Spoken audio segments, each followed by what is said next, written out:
12월 둘째 주 민들레교회 주일 예배 오신 모든 분들을 환영합니다. 네, 우리 멀리 계시긴 하지만 서로 바라보시면서 인사 한번 나누시겠습니다. 다루셨습니다. 네, 사랑하고 축복합니다. 오늘도 복음의 능력으로 우리를 새롭게 하실 주님을 기대하면서 나아갔으면 좋겠습니다. 우리 몸이 불편하지 않으시다면 우리 그 자리에서 일어나셔서 먼저 사도신경으로 우리의 신앙을 고백하겠습니다. 전능하사 천지를 만드신 하나님 아버지를 내가 믿사오며 그 외아들 우리 주 예수 그리스도를 믿사오니 이는 성령으로 잉태하사 동정녀 마리아에게 나시고 본디오 빌라도에게 고난을 받으사 십자가에 못 박혀 죽으시고 장사한 지 사흘 만에 죽은 자 가운데서 다시 살아나시며 하늘에 오르사 전능하신 하나님 우편에 앉아 계시다가 저리로서 산자와 죽은 자를 심판하러 오시리라. 성령을 믿사오며 거룩한 공회와 성도가 서로 교통하는 것과 죄를 사하여 주시는 것과 몸이 다시 사는 것과 영원히 사는 것을 믿사옵나이다. 아멘.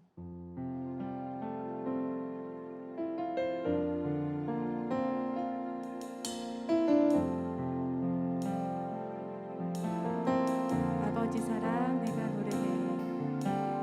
아버지 사랑 내가 노래해. 아버지 은혜 내가 노래해. 그 사랑 변함없으신 거짓 없으신 성실하신 그 사랑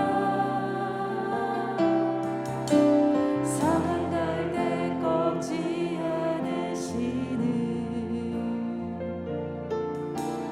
꺼져가는 등불 끄지 않는 그 사랑 변함없으신 거짓 없으신 성실하신 그 사랑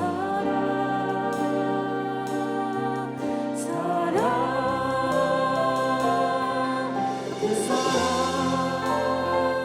날 위해 죽으신 날 위해 다시 사신 예수 그리스도 다시 오실 그 사랑 죽음도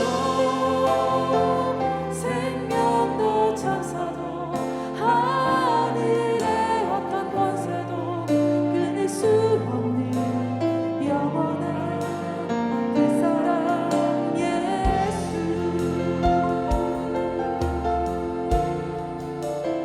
아버지 사랑 아버지 사랑 내가 노래해. 아버지 은혜 내가 노래해. 그 사랑 변함없으신 거짓 없으신 성실하신 그 우리 목소리 높여서 상한 갈대 꺾지 않으시는 상한 갈대 꺾지 않으시는 거져가는 등불 끄지 상한 갈대 꺾지 않으시는 상한 갈대 꺾지 않으시는 거져가는 등불 끄지 않는 거져가는 등불 끄지 않는 그 사랑 변함없으신 거짓 없으신 성실하신 그 사랑 아버지의 사랑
다시 오실 때 주 다시 오실 때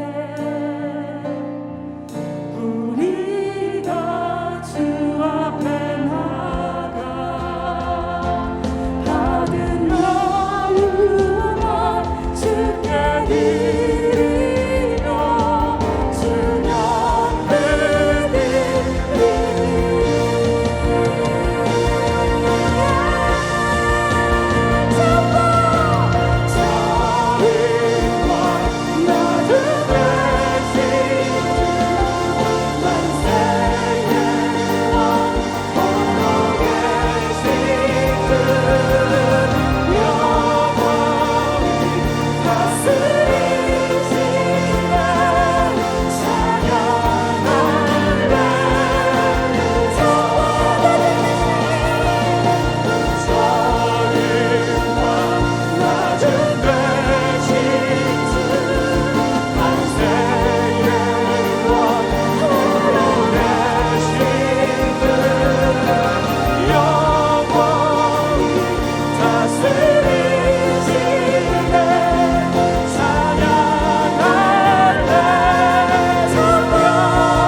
하나님 아버지, 우리의 찬송과 우리의 경배를 받으시기에 합당하십니다.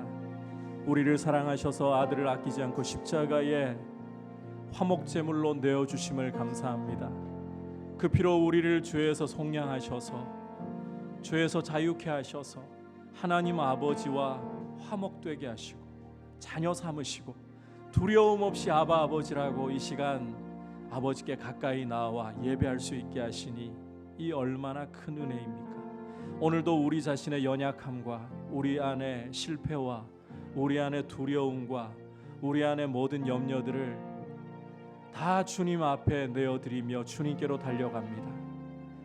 거절하시리라고 두려워하지 말고 예수님의 보혈 때문에 오라고 하시는 아버지의 자비하신 음성에 달려갑니다. 오늘도 예수님의 보혈이 우리 마음을 정결하게 하고 이 예배 가운데에 주님을 만날 수 있도록 주의 자비하신 얼굴빛을 우리에게 비추어 주시도록 주 앞에 간구하오니 우리의 기도를 들으시고 오늘도 예비하신 은혜를 주옵소서. 말씀하여 주옵소서. 우리의 영혼을 새롭게 하여 주시고 거룩한 말씀 따라 주님의 형상으로 빚어 주시옵소서. 같이 합심해서 기도하겠습니다. 하나님 아버지, 우리를 이렇게 가까이 주님 앞에 불러주시니 감사를 드립니다.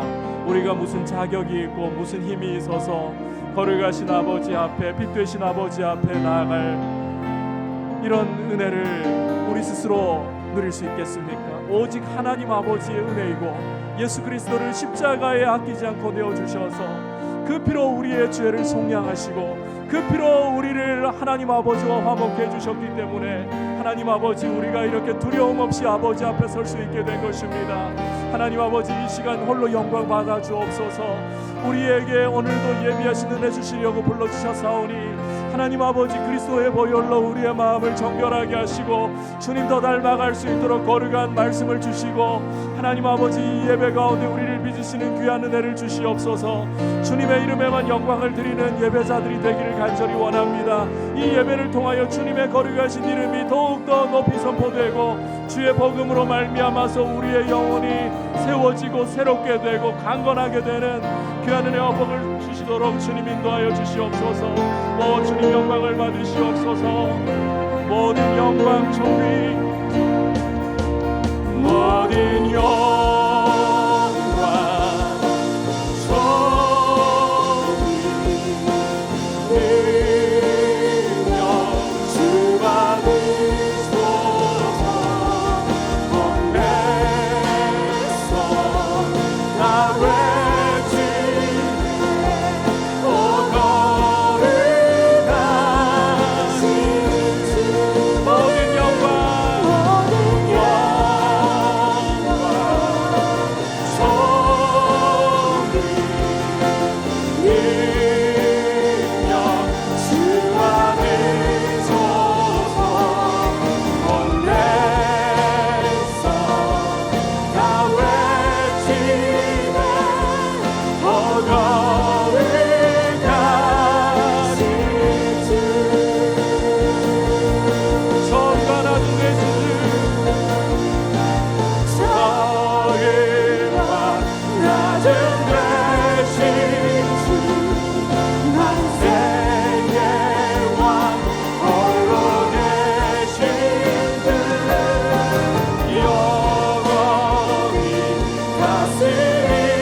우리의 경배를 받으시옵소서. 우리의 찬송을 받아 주시옵소서. 우리를 이 거룩한 예배의 자리로 가까이 불러주시고 하나님 아버지 앞에 두려움 없이 아바 아버지라 고백하며 나아오게 하시니 감사를 드립니다. 우리의 자격과 우리의 힘이 아니라 우리를 위하여 십자가에 예수님이 흘려주신 그 법의 피가 우리의 모든 죄를 사하였고 하나님 아버지 앞에 두려움 없이 나올 자녀됨의 권세와 담대함을 주었기 때문임을 고백합니다. 오늘도 주 앞에 나와 사모하는 주님의 백성 한 사람 한 사람 주님께서 영접하시고 결코 거절하지 않으시며 오늘도 예비하신 귀한 은혜 부어주실 것을 믿음으로 바라보며 감사합니다. 하나님 아버지, 우리 자신을 바라보지 말고 오직 아버지의 긍휼하심만, 예수 그리스도의 보혈의 능력만 바라보고 주님의 음성을 듣고 주님으로 인하여 살아나는 복된 예배가 되게 하여 주옵소서. 예수님의 이름으로 기도드립니다. 아멘. 교회 소식 여러분들과 함께 나눕니다. 지금 나라의 전체적인 방역의 상황이 굉장히 어려운 가운데 있습니다. 계속해서 확진자들의 수가 꺾이지 않고 늘어가는 이런 상황 속에서 이제 오늘 밤 0시를 기해서 이 백신 패스도 더 강화되고 전반적으로 어려움들이 더 생기는 상황인 것 같습니다. 이런 상황 속에서 여러분께서 꼭 기억하셔야 할 점 가운데 하나는 교회는 백신 패스가 적용이 되지 않는 시설이다라는 점입니다. 교회는 백신 패스가 적용이 되지 않습니다. 따라서 여러분들께 한 가지 당부의 말씀을 드리는 것은 이제 이 백신 패스 때문에 자칫 백신을 맞지 않으신 분들이 차별을 당할 수도 있는 이런 분위기가 사회 가운데에 조성이 될 수가 있습니다. 여러분, 교회는 결코 이와 같은 차별이 이루어져서는 안 됩니다. 그래서 오늘 이 시간 이후로부터는 백신 맞으셨나요? 그냥 지나가는 말로도 이렇게 묻지 마시기를 바랍니다. 그래서 이 여건 따라서 백신을 맞을 수도 있고 못 맞는 경우도 있고, 몸이 건강히 받쳐주지를 않으면 백신도 못 맞습니다. 맞고 싶어도 못 맞습니다. 이 부분을 우리가 고려하고 감안하면서 서로를 위해서 이 시간 이후로는 백신 접종에 대해서 일절 질문하지도 마시고 이야기를 우리가 꺼내지 말고, 교회는 백신 패스 미적용이다 이 사실을 기억하고 여러분께서 서로를 격려하는 모습으로 서 있기를 바라고요. 아울러 저희가 예배 외에 다른 모임을 가질 때에는 사적인 모임이 적용이 됩니다. 그래서 백신 맞으신 분들 경우는 미접종자 한 분을 포함해서 아직까지는 8명까지 모일 수 있다. 이 점을 기억해 주시고, 밖에서의 어떠한 예배 이외의 어떠한 소모임이라 할지라도 여러분께서 방역에 대해서 신경을 써주실 필요가 있습니다. 아울러 교회에서는 직원, 우리 사역자들과 주일에 봉사하는 인원을 제외하고는 모든 식사가 금지라는 점을 꼭 기억을 하셔야 됩니다. 혹 교회가 공간이 넓으니까 뛰어 앉아가지고 식사를 하는 것도 괜찮지 않을까? 그렇지가 않습니다. 직원과 봉사자, 주일에 이렇게 예배를 섬기는 직원과 봉사자 외에는 식사를 하실 수가 없다는 점을 기억하셔서 모임을 가지실 때에도 이 점을 염두에 두시고, 그래서 어제 유치부 같은 경우는 장식을 하느라고 수고를 하셨음에도 불구하고 식비를 따로 유치부에서 제공을 해드려서 식사를 하고 오시겠습니다. 이렇게 우리가 방역을 좀 신경을 써서 준수할 수 있도록 하고, 특별히 나라가 안정세로 하루속히 접어들 수 있도록 기도해 주시길 바랍니다. 자, 그리고 12월 25일 성탄 감사 예배 때 그동안 하지 못했던 학습 세례 입교식을 포함해서 유아 세례를 가질 예정입니다. 지금 상황이 어떻게 돌아갈지 아직 여러분들께 장담을 드릴 수는 없을 것 같습니다. 작년 이맘때쯤에 저희가 온라인으로 전환하지 않으면 안 되는 상황이었었는데, 혹 전환이 될 가능성도 저희가 배제할 수 없다라고 판단을 하고요. 오프라인으로 이렇게 예배를 드리기를 바랍니다만, 드리는 상황일 때는 1, 2부로 나누어서 예배를 드릴 것이고 2부 때 학습 세례, 유아 세례식, 입교식을 가지도록 하겠습니다. 그리고 오늘 3부 예배 후에 정책 당회로 이제 함께 모여서 2022년도를 계획합니다. 여러분들의 관심과 기도를 부탁을 드립니다. 자, 이제 주님 앞에 봉헌 드리도록 하겠습니다.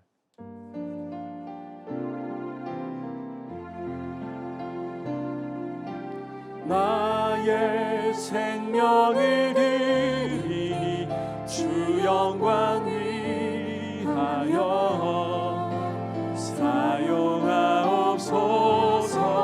내가 사는 날 동안에 주를 찬양하며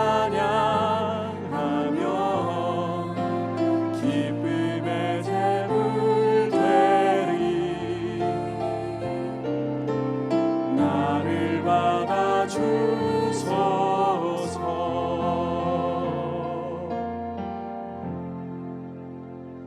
하나님 아버지, 주님 앞에 이 시간 예물을 올려드립니다. 이 예물에 주님이 우리의 아버지시고 공급자이시고 우리의 보호자가 되심을 고백하는 우리의 중심을 담아 올려드리오니 주님께서 흠양하여 주시고, 우리 성도님들 무엇을 하든지 주님이 함께 하시면서 날마다 일용할 양식을 영광 가운데 부족함 없도록 공급하여 주시고, 주의 은혜 가운데 필요를 하나하나 돌보아 주옵소서. 인생을 살아가면서 때로는 사망의 음침한 골짜기와 같은 길을 걸어가는 순간들이 우리 앞에 있습니다. 그와 같은 때에도 주께서 함께 하시고 지팡이와 막대기로 안위하심을 신뢰하고 바라보며 원수의 목전에서 상을 베푸시고 기름을 머리에 발라주시는 우리의 잔이 넘치게 하시는 그 은혜의 영광 가운데 하루하루 주님과 더불어 살아가게 하여 주옵소서. 예수님의 이름으로 기도드립니다. 아멘. 할렐루야. 이 시간 주시는 하나님의 말씀은 로마서 3장 21절에서부터 26절까지 말씀입니다. 함께 로마서 3장 21절에서 26절 한 절씩 교독하겠습니다. 이제는 율법 외에 하나님의 한 의가 나타났으니 율법과 선지자들에게 증거를 받은 것이라.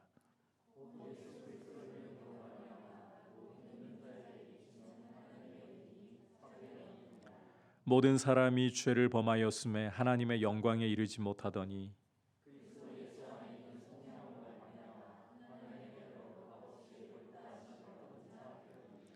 이 예수를 하나님이 그의 피로써 믿음으로 말미암는 화목 제물로 세우셨으니 이는 하나님께서 길이 참으시는 중에 전에 지은 죄를 간과하심으로 자기의 의로우심을 나타내려 하심이니 곧 이때에 자기의 의로우심을 나타내사 자기도 의로우시며 또한 예수 믿는 자를 의롭다 하려 하심이라. 아멘. 옆에 분들과 인사 다시 한번 나누겠습니다. 사랑하고 축복합니다. 주님을 더욱 의지합시다. 오늘은 로마서 전체 말씀 중에서도 가장 중요한 내용을 다루고 있는 부분입니다.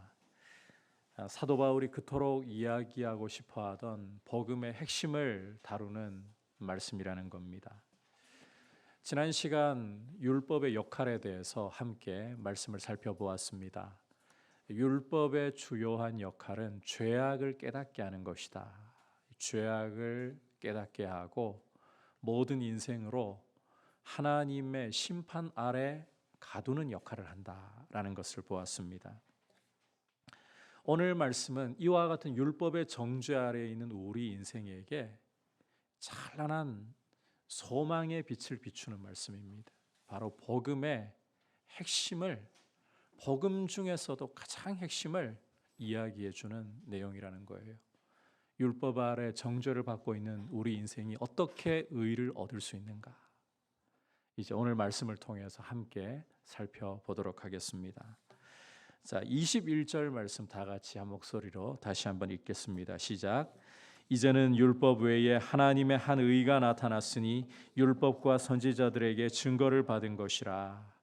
우리말 번역에는 없지만 원문을 참고해 보시면 21절은 그러나라는 접속사로 시작되고 있습니다. 그러나 이제는. 이 그러나라는 표현은 앞선 내용의 반전을 보여주고 있죠. 율법으로는 도무지 사람이 의롭게 될 수 없잖아요. 율법 앞에 우리 죄인이 다가서는 순간 율법을 지킬 수 있기는커녕 우리가 죄인으로서 드러나게 되고 하나님의 진노 아래에 있다. 우리는 하나님의 심판을 받을 수밖에 없다. 이 사실이 오히려 더 확실하게 선고될 뿐입니다. 바로 이와 같은 상황에서 바울은 그러나 이제는 반전을 이야기하고 있어요. 어떠한 반전이냐? 율법 외에 율법과는 별도로 한 의가 나타났다는 것입니다. 한 의가 나타났다. 참고로 의라는 것은 우리가 율법을 흠없이 지킬 수 있는 것이다. 이렇게 앞서 설명을 들었잖아요. 그런데 오늘 말씀에서는 여기에 설명을 조금 더 보태야 돼요. 율법을 흠없이 지킴으로 하나님 앞에 설 수 있는 자격. 간단하게 이야기하자면 하나님과의 바른 관계를 가리키는 용어입니다. 의라는 것은 하나님과 바른 관계. 이렇게 여러분이 이해를 하시면 되는 거예요. 그러니까 이 율법과는 상관없이 율법과는 별도로 하나님과 바른 관계를 맺는 길이 나타났다는 것입니다. 주목할 것은 이것이 하나님의 의라고 표현을 하잖아요. 하나님이 나타내신 의이다. 하나님이 직접 우리 인생을 위해 하나님과 바른 관계를 맺는 길을 나타내 보이셨다라는 것입니다. 그런데 이 하나님의 의는 하나님이 나타내신 하나님과 바른 관계를 맺는 길은 율법과 선지자들에게 증거를 받았다라고 말씀을 하고 있습니다. 이 율법과 선지자들이라는 표현은 쉽게 말하면 구약 성경을 가리키는 거예요. 이 하나님의 의가 구약 성경에서 이미 예언된 말씀, 하나님이 약속하신 말씀이라는 겁니다. 이 의가 마침내 나타났다.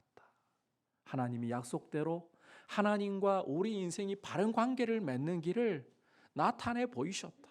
여러분, 여기에서 우리는 하나님이 약속하신 말씀을 반드시 이루시고야만은 절대로 돌아서는 그림자도 없는 분이시라는 사실을 확인할 수가 있습니다.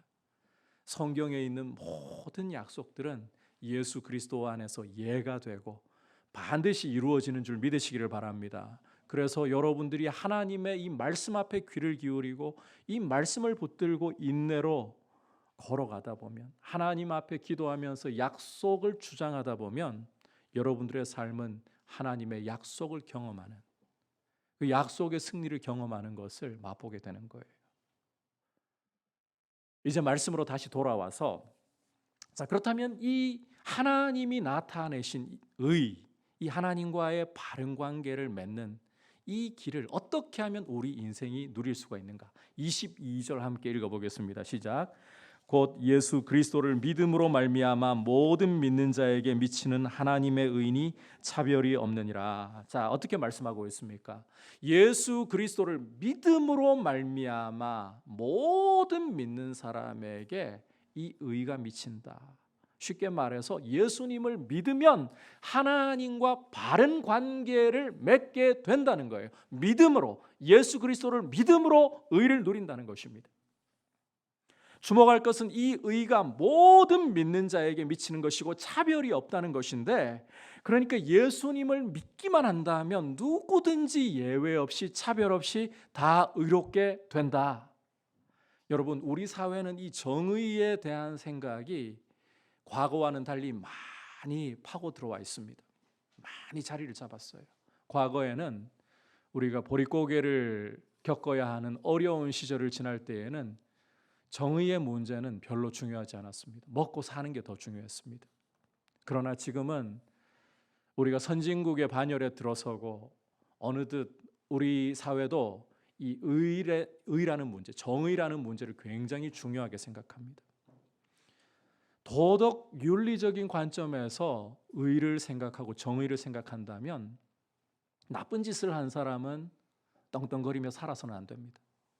나쁜 짓을 하는 사람은 절대 그 죄를 용서받지 못하고 거기에 대한 대가를 치러야 한다고 우리가 생각을 하고 있습니다. 그런데 성경은 아무리 도덕적으로 윤리적으로 나쁜 짓을 저질렀고 그 사람이 사회적으로는 감옥에 가는 것 가지고는 도무지 말이 안 되고, 이런 사람은 정말 흔적 자체가 사라져 버려야 돼. 좀 심하게 이야기하자면 이런 사람이라 할지라도 여러분, 오늘 복음은 예수 그리스도를 믿기만 하면 이러한 사람도 하나님 앞에 의롭게 설 수 있다. 가령 히틀러와 같은 사람이라 할지라도, 그리고 우리 북한 동포들을 억압하고 있는 김정은과 같은 사람이라도 예수 그리스도를 믿기만 한다면 그와 같은 사람도 하나님과 바른 관계를 맺고 의롭게 될 수 있다라는 것입니다. 이게 성경의 선언이에요. 예수를 믿기만 하면 누구에게든지 차별 없이 이 의가 미친다. 여러분, 예수를 믿음으로만, 다른 자격이 아닙니다. 다른 조건이 아닙니다. 내가 어떤 사람인가가 중요한 게 아닙니다. 내가 사회에서 어떠한 지위를 가지고 있고 내 재산이 얼마이고 내가 머리가 얼마나 똑똑하고 이거 중요하지 않습니다. 심지어 내가 얼마나 큰 죄를 지었고 내 죄의 깊이가 얼마나 깊고 얼마나 무거운가도 중요하지 않습니다. 오늘 성경이 말씀하는 그대로 여러분께서 받아들이셔야 돼요. 예수 그리스도를 믿기만 하면 누구든 차별 없이 하나님과 바른 관계를 맺게 된다. 의롭게 된다. 이것이 복음의 선포입니다. 여러분, 절대로 성경을 읽을 때에, 성경을 이해할 때에 도덕과 윤리라는 기준으로 다가가면 안 돼요. 하나님과의 관계의 기준으로 다가가야 돼요. 이 사실 꼭 믿으시고 여러분 자신도 마찬가지예요. 여러분이 누구인가 여기에 결코 주목하지 마시고 예수를 믿기만 하면 하나님의 의가 나에게 미치게 된다. 하나님 앞에 의롭게 설 수 있다. 이 사실을 굳게 붙드시기를 축복합니다. 자, 그렇다면 이 하나님의 의를 하나님이 구체적으로 어떻게 나타내 보이셨는가? 예수님이 우리를 위해 어떠한 일을 행하셨기에 예수를 믿기만 하면 우리가 값없이 의롭게 된다는 말인가? 이 부분을 좀 더 구체적으로 살펴보아야 합니다. 함께 23절을 보도록 하시죠. 이 23절을 보시면 모든 사람이 죄를 범하였음에 하나님의 영광에 이르지 못하였더니라고 말씀을 하고 있습니다. 이 23절 말씀은 지금까지 로마서 1장 18절부터 3장 20절에 이르는 모든 내용을 이 한 절 안에 다 요약하고 있는 거예요. 우리 인생은 죄 가운데에서 하나님의 진노 아래 있다. 율법과 마주할 때는 이 율법을 조금이라도 지켜내기는커녕 정죄를 받아 심판 선고를 당할 뿐이다. 이걸 이렇게 요약을 하고 있는 거예요. 따라서 우리 스스로는 절대로 하나님과 바른 관계를 맺을 수가 없다는 것이죠. 오히려 하나님과 단절되어 있을 뿐이다. 이 이야기를 하고 있는 거예요. 이와 같은 처지에 있는 우리 인생을 위해서 예수 그리스도께서 다음과 같은 복된 일을 행하셨다는 것입니다. 함께 24절 읽겠습니다. 그리스도 예수 안에 있는 속량으로 말미암아 하나님의 은혜로 값없이 의롭다 하심을 얻은 자 되었느니라. 자, 여기에서 그리스도 예수 안에 있는 속량으로 말미암아라는 표현부터 좀 살펴볼 텐데요. 자, 우리말 번역이 좀 어렵습니다. 이걸 조금 더 이해하기 쉽도록 풀어드리면 그리스도 예수 안에서 속량이 이루어졌다. 그리스도 예수 안에서 속량이 이루어졌다. 조금 더 쉽게 예수 그리스도께서 속량을 이루셨다. 예수 그리스도께서 속량을 이루셨다. 이 뜻입니다. 자, 여기에서 이 속량이라는 표현을 여러분이 잘 이해를 하셔야 돼요. 속량이라는 것은 고대의 노예 시장에서 사용되던 용어인데 노예라든지 전쟁 포로를 값을 지불하고 사서 해방시켜 주는 것을, 자유를 주는 것을 말합니다. 그러니까 예수 그리스도께서 우리 죄인들을 위해서 값을 지불하셨다는 거예요. 우리 죄에 대한 죄값을 당신의 피로써 지불하셨다.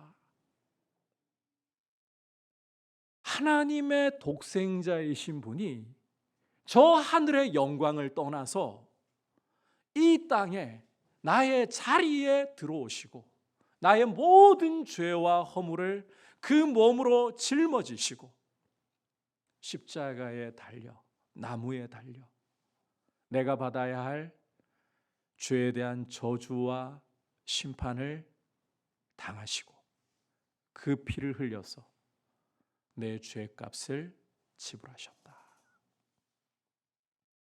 여러분, 율법에 나무에 달린 자는 하나님의 저주를 받은 것이라고 말씀을 하고 있습니다. 죄 없는 하나님의 아들이 십자가에 나무에 달렸다는 것은 하나님 아버지께로부터 저주와 심판을 당하셨다는 거예요. 그게 십자가예요. 왜? 그가 나의 자리에 들어오셨기 때문에. 그가 내 모든 죄와 허물을 대신 짊어지셨기 때문에. 그가 내 대신 피 흘려 내 죄값을 남기지 않고 다 지불하신 것입니다. 이것이 바로 속량입니다. 여러분, 그리스도의 피로 우리의 죄값은 조금도 남김없이 다 지불되었습니다. 우리가 지불해야 할 값은 더 이상 전혀 남아있지 않습니다. 예수 그리스도의 피로 충분한 줄 믿으시기를 바랍니다. 사실 우리가 스스로 우리 죄값을 지불하려면 죽음 외에 다른 값이 없습니다. 로마서 6장 23절에서 죄의 삭은 사망이라고 선고를 하잖아요. 여기에서 말씀하고 있는 사망이라는 것은 단순히 우리 육체의 죽음만을 가리키지 않습니다. 한 번 죽는 것은 정한 이치이고 히브리서 9장 27절에서 선언을 하고 있어요. 그 후에는 심판이 있으리니. 그래서 로마서 6장 23절에서 말씀하고 있는 사망이라는 것은 우리 육체가 죽고 난 후에 두 번째 맞는 죽음, 심판받아 영원한 불못에 던져지는 것까지 포함하는 거예요. 우리 스스로는 우리 죄값을 죽음이 아니고는 치를 힘이 없습니다. 이런 죄인을 위해 예수님이 십자가에 달려 우리가 죽어야 할 죽음을 맛보심으로 그 피로서 값을 다 치르셨다. 따라서 우리는 예수 그리스도를 믿음으로만, 이걸 바꿔 말하자면 하나님의 은혜로 값없이 선물로서 이 속량을 누리는 것입니다. 의를 얻는 것입니다. 여러분이 할 것이 아무것도 없어요. 여러분, 우리 인생은 자존심이 얼마나 센지 모릅니다. 정말 자존심이 세요. 죄 가운데 있는 우리 인생은 내가 무엇인가를 아무것도 할 수 없다라는 말을 견디지를 못해요. 그래서 어떻게 하든지 내 인생에서 내 죄값을 조금이라도 치르려고 자존심을 세우고자 하는 게 우리의 모습일 때가 참 많습니다. 제가 과거에 전도 여행을 하면서 벌써 대학교 1학년 때 갓 스물이니까 벌써 30년이 다 됐죠. 그때 만났던 할머니 한 분, 지금도 그분 이미지가 제 머릿속에 떠오를 정도로 생생하게 기억이 나요. 저희가 이 조를 짜가지고 복음을 전하러 어촌 마을에 방문을 해가지고 가가호호 전도를 하는데, 어느 집에 갔더니 이 초가였던 것 같아요. 오래된 초가에 할머니 한 분이 사시더라고요. 방에 들어가서 이제 저는 옆에서 기도를 하고 같이 간 누나가 그분께 복음을 전했습니다. 할머니, 예수님 믿으시면 천국에 갑니다. 예수님을 믿으셔야 죄가 사함을 받고 하나님의 자녀가 되고 천국에 갑니다. 예수님 믿으세요. 그렇게 하고 예수님 영접하시겠습니까? 여쭤보면서 영접 기도를 드리려고 했어요. 그때 할머님이 말씀하셨던 게 아직도 제 귀에 쟁쟁하게 남아있는 것 같아요. 지금까지 이렇게 살아왔는데 이제 와가지고 뭘 어떻게 하겠습니까? 그냥 이렇게 살고 마는 거죠. 저희가 간곡하게 예수님을 영접하시라고 계속해서 돌아오는 답은, 지금까지 이렇게 살아왔는데 이제 와가지고 예수를 어떻게 영접한단 말입니까? 무슨 낯으로, 무슨 면목으로? 여러분, 우리 유교 문화권에서는 이것은 예의입니다. 이것이 오히려 가치 있게 존중을 받을 수 있습니다. 그런데 죄 가운데 있고 하나님의 진노 아래에 있는 우리 인생에게는 이건 면목이 아니라, 예의가 아니라 교만입니다. 끝까지 내가 죄인이고 나는 아무것도 할 수 없기에 예수 그리스도의 피밖에는 내가 의지할 것 없습니다. 이걸 받아들이지 않겠다는 거부예요. 내가 뭐라도 할 수 있고 뭐라도 하겠습니다.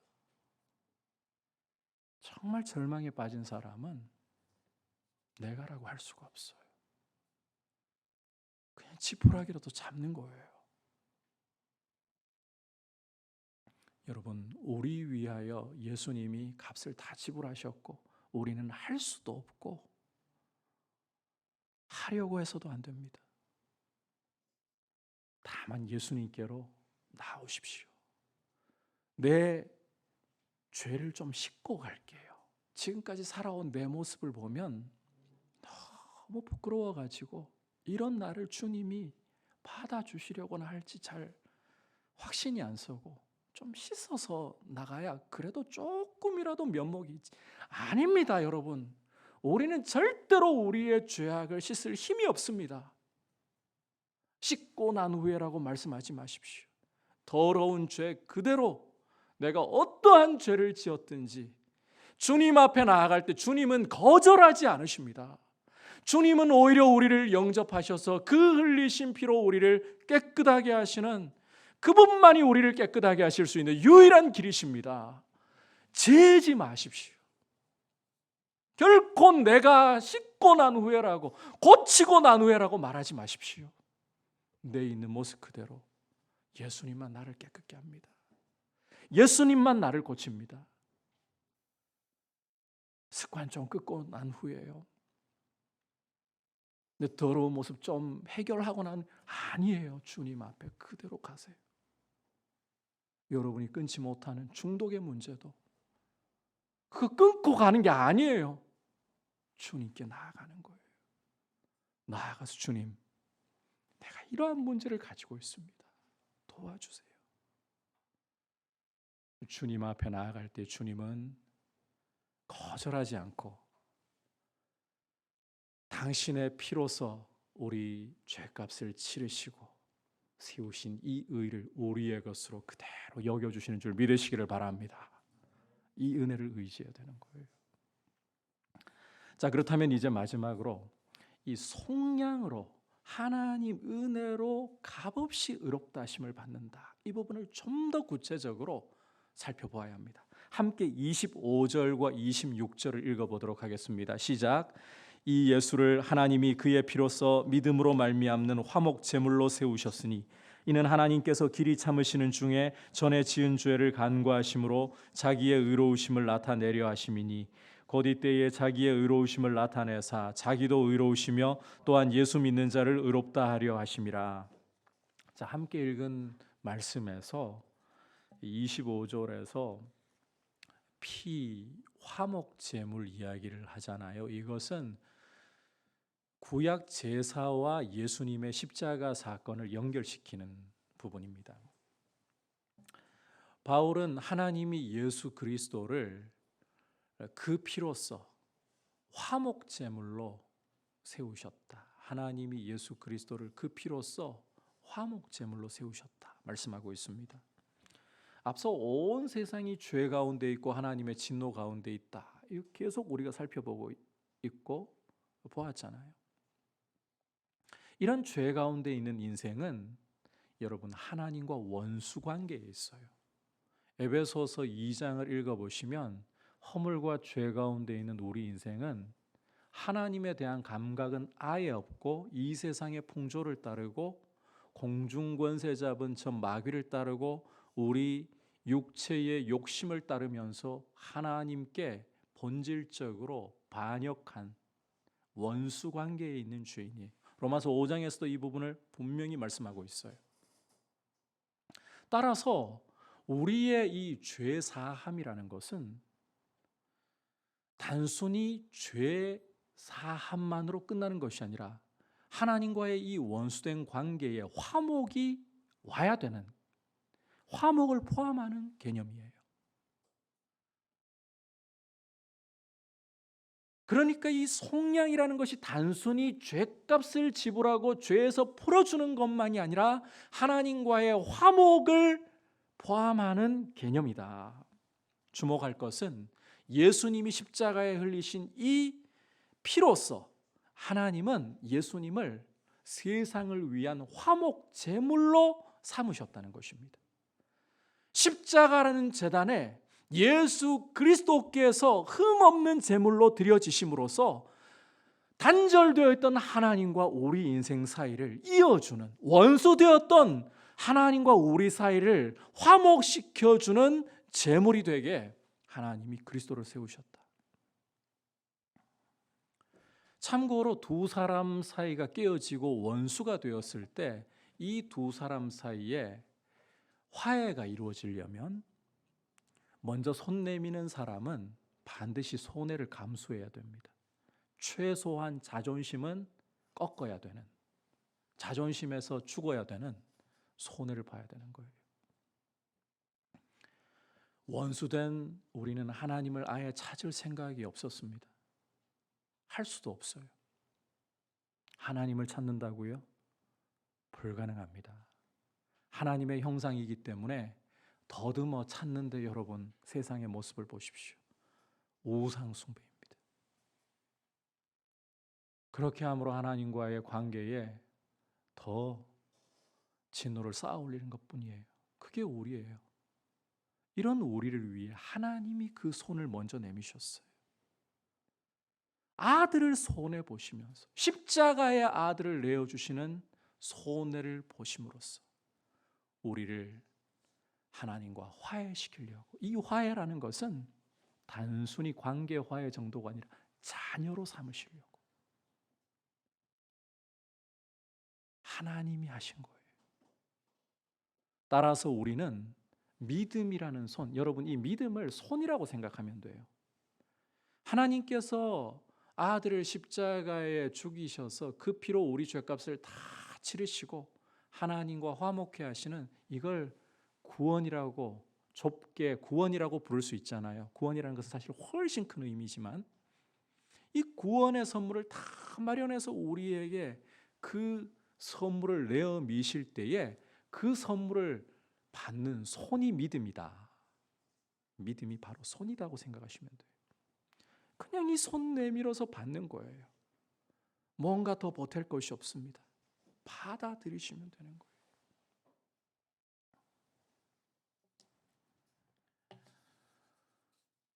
여러분 절대로 내가라고 하지 말고 하나님이 다 하셨습니다.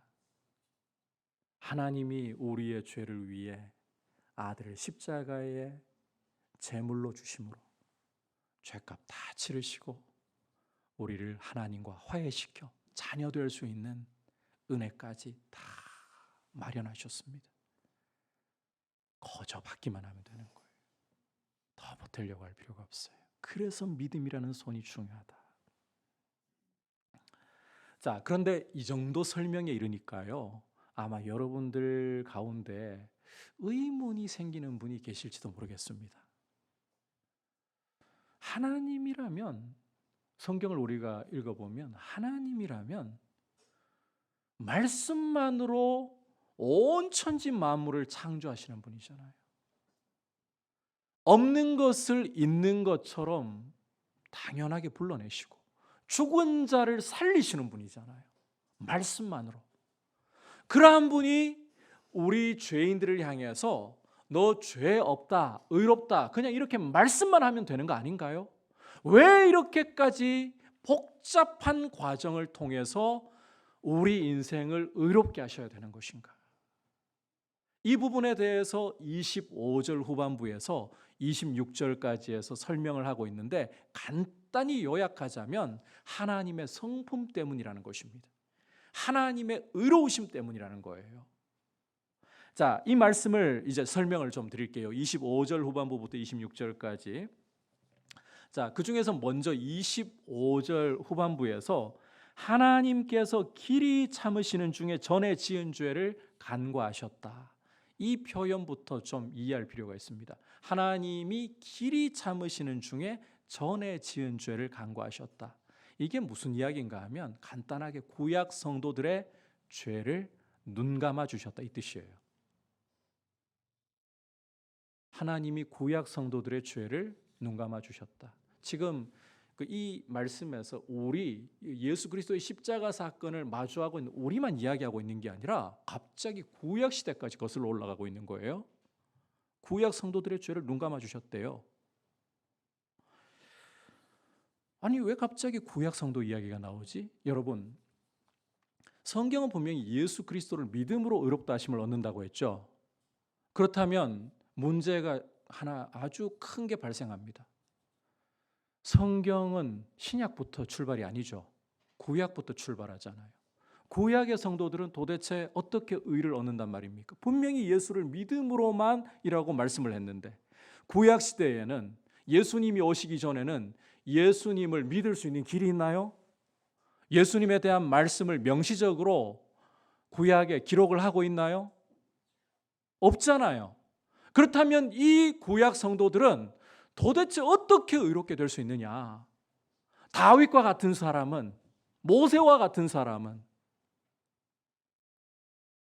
사무엘이나 다니엘과 같은 사람은 도대체 어떻게 의롭다 하심을 입을 수 있냐? 이 문제가 발생하는 거예요. 분명히 하나님은 그들을 의인이라고 말씀하셨는데, 하나님의 은총을 입은 자라고 말씀하셨는데, 이게 상당히 심각한 문제가 되어버리잖아요. 예수를 믿음으로만이라고 말씀했는데. 비록 구약 성경에서 예수 그리스도에 대한 명시적인 말씀은 단 한 곳도 없지만 여러분, 예수 그리스도를 예고편으로 보여주는 말씀은 구약 성경에 참 헤아릴 수 없이 많죠. 명시적인 말씀은 없어요. 그러나 구약은 예수님이 오실 것을, 십자가로 구원을 이루실 것을 예고편으로 말씀합니다. 모형과 그림자로서 묘사를 하고 있어요. 그 대표적인 예가 성막과 제사제도인 거예요. 따라서 비록 예수님을 명시적으로 빛 가운데에서 알지는 못하지만 구약 성도들도 예수님에 대한 예고편을 말씀할 때에 그 말씀을 믿으면 하나님은 구약 성도들의 죄를 간과, 이 표현이 중요합니다. 간과해 주셨다는 거예요. 없는 것처럼 눈 감아 주셨다는 거예요. 하지만 실제 이 죄가 없어진 거 아닙니다.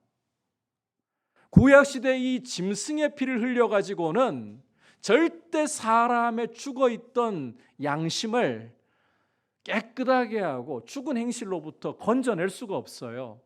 만약에 짐승의 피가 사람의 죄를 씻어낼 수 있었다면 구약시대 제사가 왜 자꾸 계속해서 반복이 되겠습니까? 죄가 씻겨버리면 제사가 끝나야죠.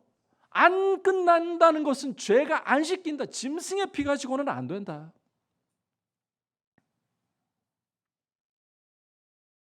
다만 오실 예수 그리스도를 예고편으로 보여주는 거예요. 그리고 그 예고편을 믿으면 죄를 하나님이 없는 것처럼 눈 감아 주시는 거예요.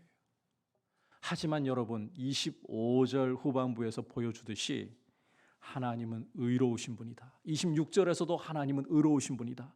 의로운 분이라는 것을 두 차례나 강조하고 있어요. 죄를 절대로 그냥은 못 넘기신다는 거예요. 눈 감아 주셨다고 해서 하나님은 죄 없다 그냥 말씀하실 수 없다는 거예요. 그러면 이 죄를 어떻게 처리하셔야 됩니까? 그리고 예수님 이후라도 오고 오는 세대의 죄인들의 죄를 어떻게 처리하셔야 된다는 건가요? 죄값을 반드시 물으셔야 되는데 바로 예수 그리스도께서 그 해답이시라는 겁니다. 십자가라는 제단에서 하나님의 흠없는 어린 양이신 예수 그리스도께서 제물로 드려지심으로써 하나님이 예수 그리스도를 화목 제물로 역사의 중앙무대에 세우심으로써 예수님을 믿는 오고 오는 세대의 모든 성도들뿐만 아니라 이전의 모든 구약의 성도들의 죄까지 예수의 십자가라는 제단에서 예수의 피로서 다 씻겨줬다. 하나님과 화목되게 하셨다. 십자가 외에 다른 길이 없는 거예요. 이 십자가는 하나님의 의로우심을 온 세상과 우주 가운데 선포하는 하나님의 천명입니다. 죄를 결코 넘어가실 수 없는, 반드시 심판하셔야 하는 거룩하신 하나님이시다.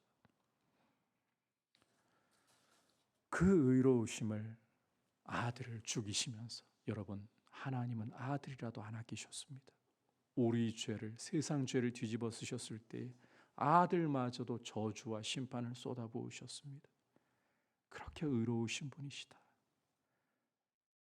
동시에 아들을 저주하심으로 우리를 용납하시고 용서하시고 자녀 삼으셨다. 이게 십자가입니다.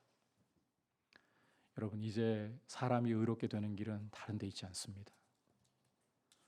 돈이 많다고 해서 행복한 삶을, 풍요로운 삶을 사람들은 다 꿈꾸며 살아요. 이걸 성경적인 용어로 바꾸면, 제가 한 번씩 말씀드렸죠.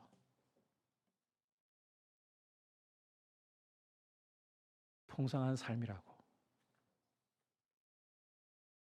사람들은 누구 할 것 없이 이 땅 가운데에서 풍성한 삶을 누리고 싶어 합니다. 그걸 행복이라는 말로, 성공이라는 말로, 그리스도를 모르는 세상은 그렇게 정의 내리고 있어요.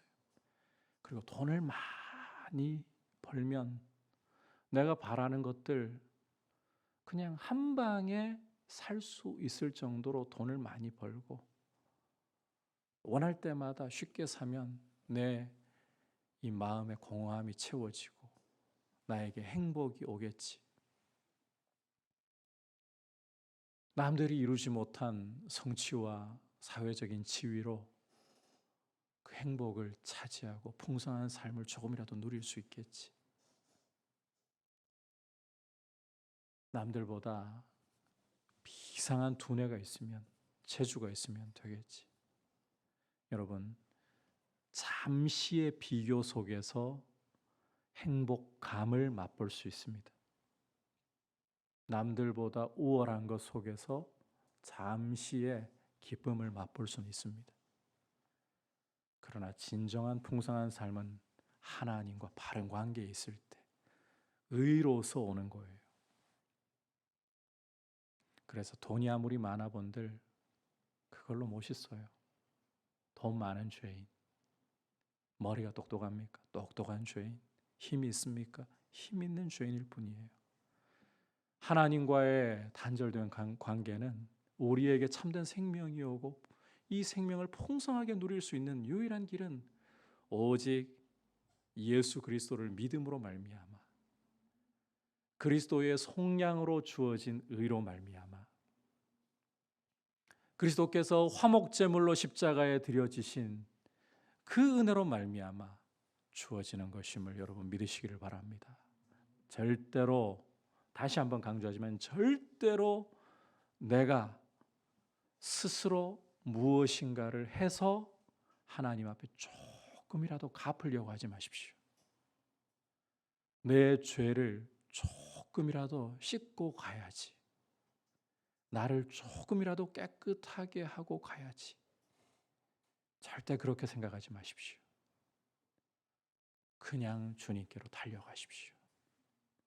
예수님께 여러분의 있는 모습 그대로를 가지고 씻어서 가는 게 아니라 주님 앞에 가면 어떠한 죄라 할지라도 씻어주시는 줄 믿으시기를 바랍니다. 제가 과거에 대학 시절에 제가 존경해 마지 않던 김덕신 목사님 설교를 들으면서 그 기억에 남는 이야기가 있어요. 하루는 김덕신 목사님에게 성도 한 사람이 찾아와서 정말 가슴 깊은 곳에 숨겨두었던, 세월이 오래 지나서 가슴 깊이 묻어두었던 이야기를 하더랍니다. 하도 아버지가 어머니를 술 마시고 들어와서 구타하고 가족들을 못 살게 굴어서 아버지 몰래 농약을 타서, 음식에 농약을 타서 드렸는데 그거 드시고 속절없이 돌아가시더랍니다. 그 당시에는 과학수사 이런 게 없을 때예요. 그리고 세월이 흘러서 공소시효가 지난 이제 누구도 그 사람을 죄인으로 취급하지 않는 때가 되었죠. 그때서야 가슴에 묻어두었던 문제를 가지고 목사님, 아버지 죽인 죄도 용서받을 수 있나요? 그런데 목사님도요, 막상 이 질문을 탁 바꿔보니까 말을 못하겠더랍니다. 그래서 기도를 시작하셨대요. 하나님 앞에서 이 한 가지 문제 놓고 아버지를 죽인 죄인도 용서받을 수 있나요? 이렇게 계속 기도하시고 물으시는 중에 하나님 음성이 오는 거예요. 예수를 믿기만 하면 아버지 죽인 죄인도 용서받을 수 있다. 예수의 피가 씻지 못할 죄는 없습니다. 오늘 성경의 선언대로 여러분, 세상은 정의를 부르짖는 세상이 도덕적인 관점으로 우리를 바라본다면 기독교는 말도 안 되는 소리를 하고 있다. 죄인을 어떻게 그냥 의롭다라고 할 수 있나? 그런데 도덕으로 바라보면 안 됩니다. 우리 모두가 죄인이고 누구도 하나님 앞에 서면 의인이 없기 때문에 손가락질 할 수도 없습니다. 그렇다고 해서 이 복음이 다음 시간에 보겠지만 죄를 방조하거나 죄를 마음껏 지어도 괜찮다, 절대 그렇게 말하지 않습니다. 오늘 이 설교를 듣고 여러분에게 오해가 일어날지도 모릅니다. 어떤 죄를 지어도 예수를 믿기만 하면 죄 사함 받고 하나님 자녀가 될 수 있네. 이게 복음이 맞아요. 그러기 때문에 그렇다면 죄를 오히려 더 자유롭게 짓고 싶은 유혹이 일어날 수도 있을 거예요. 그런 오해를 받을 수 있는 게 복음이에요. 복음이 제대로 선포되면 오해가 일어나야 됩니다. 그럼에도 불구하고 분명하게 선언해야 될 것은 우리의 행위가 아니라 오직 예수 그리스도를 믿음으로만 값없이 의롭게 된다.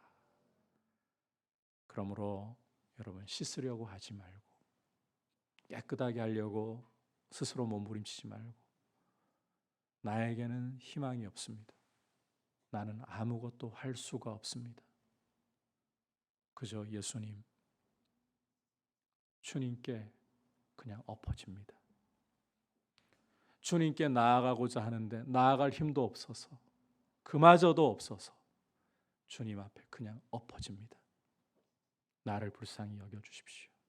여러분, 우리 주님은 이렇게 주님을 의지할 때에 결코 거절하지 않으신다. 강조합니다. 절대로 주님 앞에 여러분의 목소리가요, 불쌍해 보이지 않아도 괜찮아요. 여러분들이 좀 더 주님 앞에 이게 애처로워 보이려고 할 필요도 없어요. 그게 주님을 감동케 하는 게 아니에요. 주님밖에 내가 의지할 분 없습니다. 그냥 나아갈 힘조차 없지만 그냥 주님 앞에 엎어질 때 주님이 우리에게 먼저 와 계십니다. 잡아주시는 줄 믿으시고 이 하나님의 유일한 구원의 길 되시고 의로움의 길 되시는 예수 그리스도를 여러분이 더 의지하고 그분께만 매어 달릴 수 있는 귀한 은혜 주시기를 주님의 이름으로 축복합니다. 율법으로는 사람이 결코 의롭게 될 수 없지만 하나님이 율법과는 별도로 한 의를 나타내셨습니다. 이 의, 이 하나님과 바른 관계를 맺는 길은 기억하십시오. 예수 그리스도를 믿음으로만, 다른 길이 아닙니다. 예수 그리스도를 믿음으로만. 그리고 이 의를 하나님이 세우신 방법은 예수께서 십자가에 우리 대신 피 흘려 값을 치르심으로, 속량으로, 그리고 예수님이 십자가의 화목제물이 되심으로, 하나님이 아들을 화목제물로 세우심으로 우리를 값없이 의롭게 하신다. 이것을 꼭 기억하고 절대 노력과 몸부림 아닙니다. 복음은 우리가 할 수 없다입니다. 그냥 예수님 앞에 엎드러지는 것입니다. 예수님께 소망 없는 죄인이 빈손 들고 가 그 십자가를 붙드는 것밖에 없습니다. 그렇게 주님만 의지하기를 축복합니다. 이제 말씀을 생각하면서 울어도 못하네 544장 같이 고백드리도록 하겠습니다.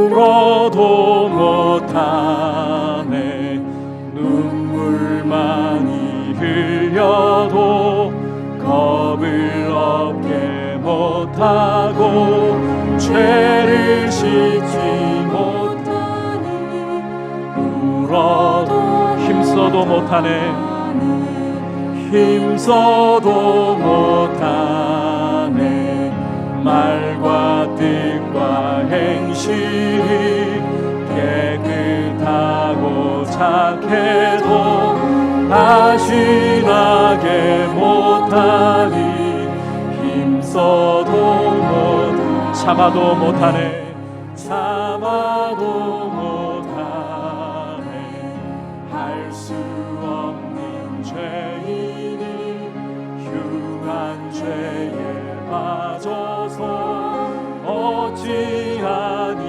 죽을까 참아도 믿으면 되겠네 믿으면 되겠네 주 예수만 믿어서 비비내를 힘입고 오직 주께 나가면 영원 다시 한번 믿으면 되겠네 믿으면 되겠네 주 예수만 믿어서 그 은혜를 힘입고 오직 주께 나가면 영원 삶을 십자가에 달려서 예수 고난 당했네 나를 구원하시리 예수밖에 나를 구원하시리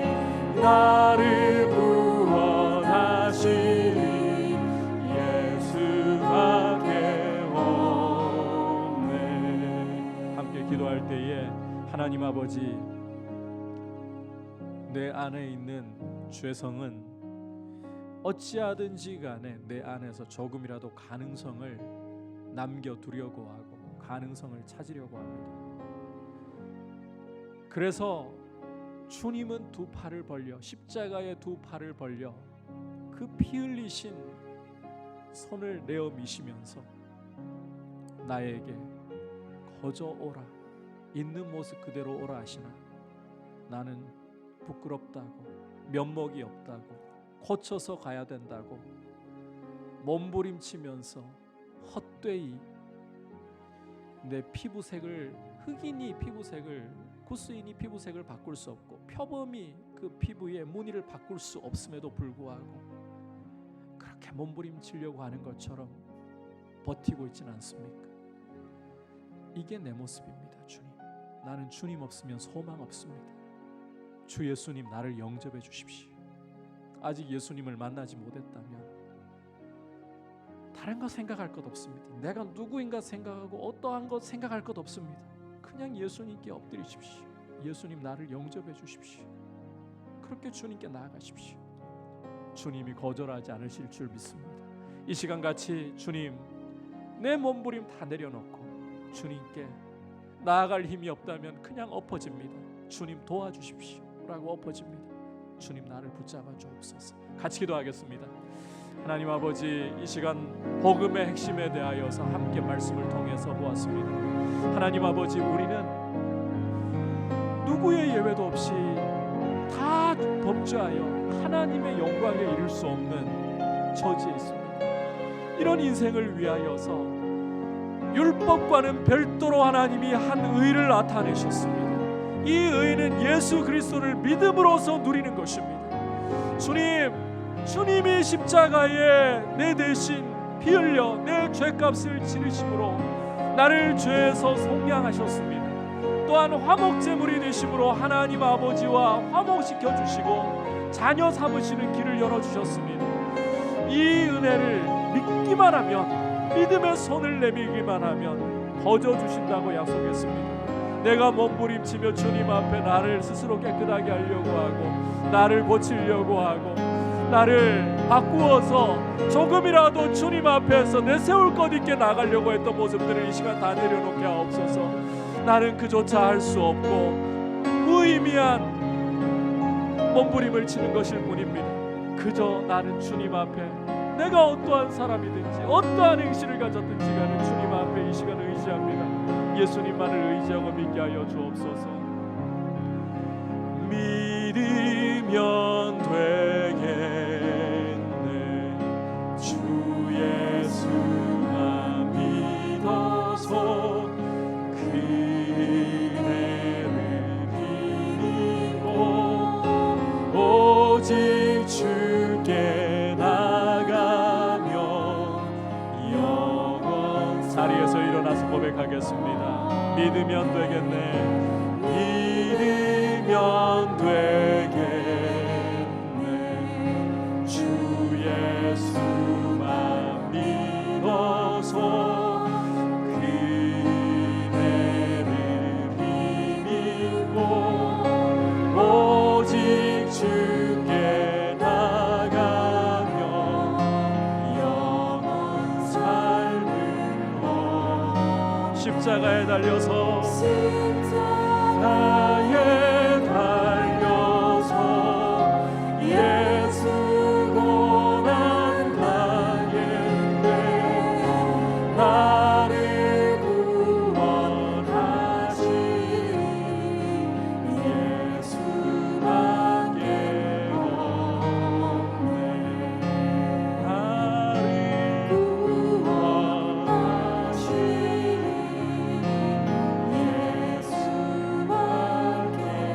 구원하신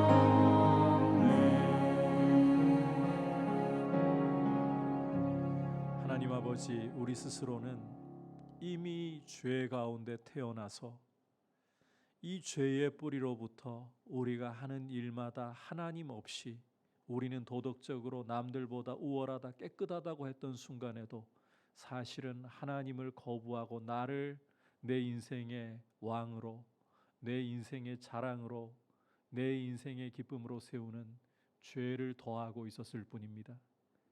그러하기에 주님을 떠나 있는 나는 소망이 없고 내 죄를 씻을 수 있는 길이 나에게 아주 없음을, 율법이 오면 단 1.1획이라도 지켜내기는커녕 율법의 정죄와 심판 선고를 받을 뿐이라는 것을 고백합니다. 주님, 이와 같은 내 모습이라도, 내가 어떠한 사람이고 내가 심지어 어떤 큰 죄를 지었다 할지라도 주님,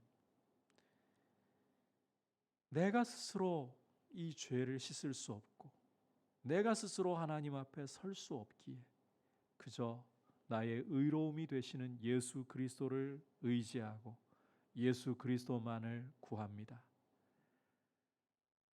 예수님, 나를 위해 십자가에 피 흘려 내 죄값을 다 치러주심을 감사합니다.